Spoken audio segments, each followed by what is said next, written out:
Mes préparatifs ont pris peu de temps, mais je suis arrivée au point de rassemblement et j'ai trouvé tout le monde déjà là. Epona était si forte qu'elle n'avait pas besoin d'équipement, mais les autres étaient habillés pour le combat. Nawaz avait une épée magique et, même si Tarte, Dia et moi n'avions pas l'air différentes de d'habitude, nous portions des sous-vêtements spéciaux. Ils avaient été fabriqués à partir de tissus de monstres extraits à l'aide des secrets médicaux des Tuatha-Dé. Le matériau protégeait exceptionnellement bien contre les attaques tranchantes et contondantes, ainsi que contre la chaleur. C'était aussi assez malléable. Les assassins Tuatha-Dé portaient des tenues faites de cette matière merveilleuse lorsqu'ils entraient dans une situation de combat difficile. C'est inconfortablement serré sur ma poitrine. Faites de votre mieux pour tenir le coup.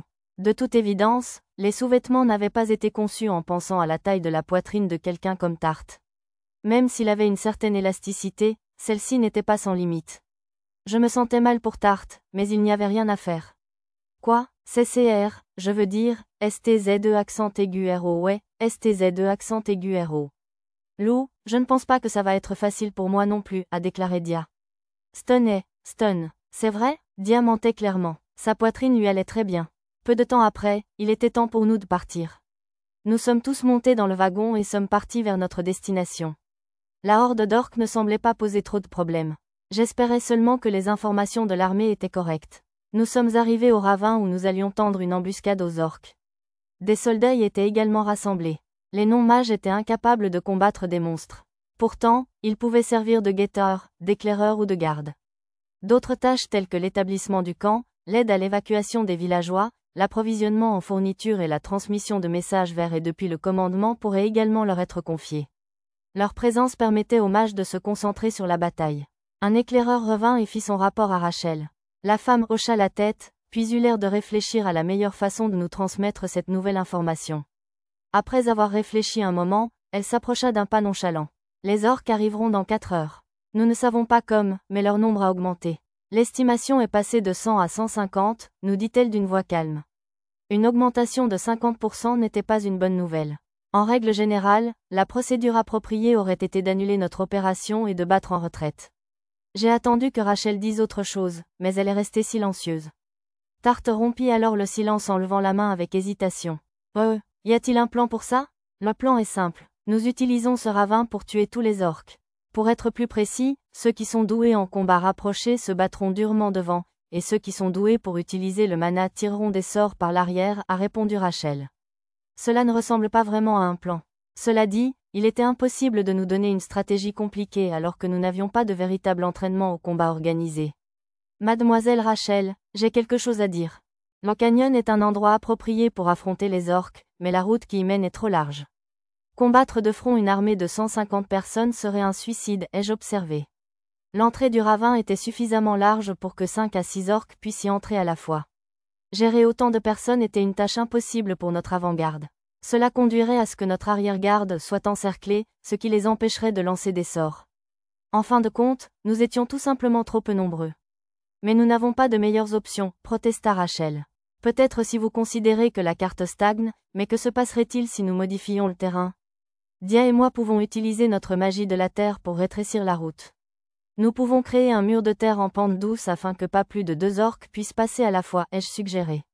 J'ai dessiné une image simple sur un morceau de papier. Comme je l'avais expliqué, nous modifierions le paysage en créant une pente dans le sol reliant les parois du canyon. Cela créerait un point d'étranglement qui réduirait le nombre d'orques pouvant passer.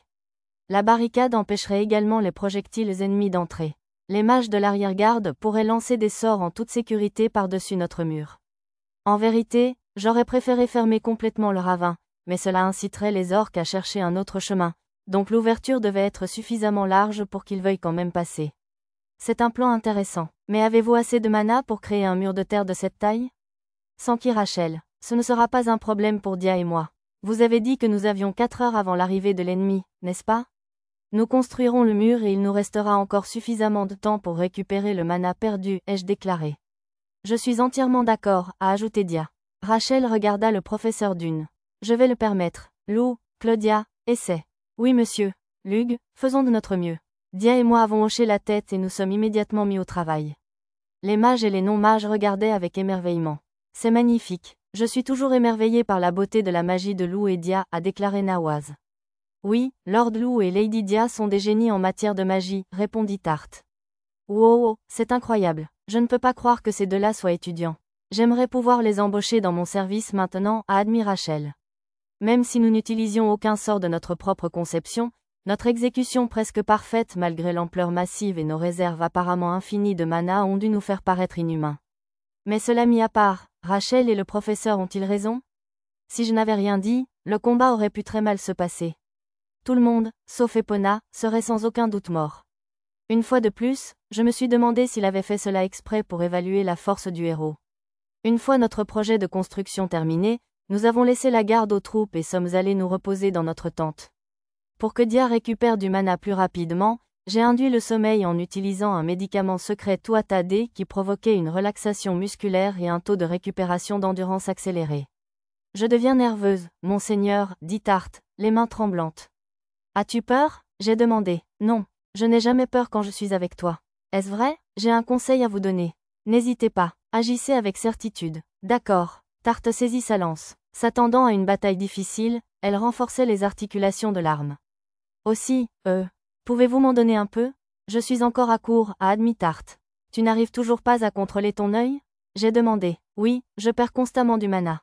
Alors s'il vous plaît, donnez-moi un peu du vôtre, monseigneur. J'ai jeté un coup d'œil à Dia. On aurait dit qu'elle dormait profondément. Cela signifiait que nous n'avions pas besoin de déménager ailleurs. Les yeux de Tuatha-Dé avaient un désavantage. Alors qu'ils renforçaient votre vision en collectant du mana, vous aviez besoin de pratique pour vous empêcher de leur donner inconsciemment du mana. Si vous ne faites pas attention, ils pourraient vous épuiser. Pour cette raison, j'ai dû utiliser un sort pour recharger le mana de Tarte. J'ai pressé mes lèvres contre celles de Tarte. En utilisant cela comme point d'entrée, je lui ai versé du mana. Il était plus facile de transférer le mana par contact avec les muqueuses. Lorsque mes lèvres touchèrent les siennes, Tarte s'effondra dans mes bras. Elle ferma les yeux et se pressa fort contre moi. Lorsque le mana commença à affluer dans le corps de Tarte, elle frissonna et sa respiration s'intensifia. Le sort était l'un de mes propres créations. Connecter les longueurs d'onde du mana était une technique extrêmement avancée. Je ne pense pas que plus d'une poignée de personnes l'aient déjà tenté.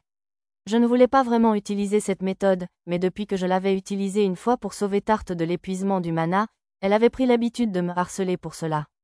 À vrai dire, je soupçonnais que Tarte était capable de contrôler ses yeux depuis un moment, et elle utilisait simplement cela comme excuse. Cependant, elle avait l'air adorable quand elle l'a demandé, alors je l'ai autorisée. De plus, la serrer fort et presser mes lèvres contre les siennes était agréable. Est-ce suffisant? Ai-je demandé en m'éloignant de Tarte. Après le sort, Tarte semblait toujours devenir plus amoureuse que ce à quoi on aurait pu s'attendre de quelqu'un comme elle. Oui, je suis plein de ton mana, et je me sens si courageux maintenant. Tarte porta la main à ses lèvres avec une expression extatique sur le visage. J'ai gardé cette méthode de récupération secrète pour Dia. Si je lui en parlais, cela entraînerait probablement des ennuis. Le camp devint soudain bruyant. L'ennemi était arrivé. On dirait qu'il est temps. Dia, réveille-toi. L0 bonjour, loup. Je t'ai bien dit de te reposer, mais dormir aussi profondément dans ce genre de situation demande du courage. Je suppose, mais grâce à cette sieste, j'ai récupéré beaucoup de mana. Dia n'agissait pas différemment de la normale. Il ne semblait pas qu'elle ait vu ce que Tarte et moi venions de faire. Alors allons-y. Dia, tu as toujours ce que je t'ai donné, n'est-ce pas? J'ai demandé. Bien sûr. Dia sortit de sa pochette 5 pierres phares remplies jusqu'à leur point critique. C'était le dernier recours au cas où elle manquerait de mana. Les phares Stone étaient quelque chose que je voulais vraiment garder secret, mais la vie de Dia avait plus de valeur. Tarte, tu es prêt? Oui, je ne les laisserai pas me battre. Les militaires sont venus nous chercher. L'heure était venue du combat.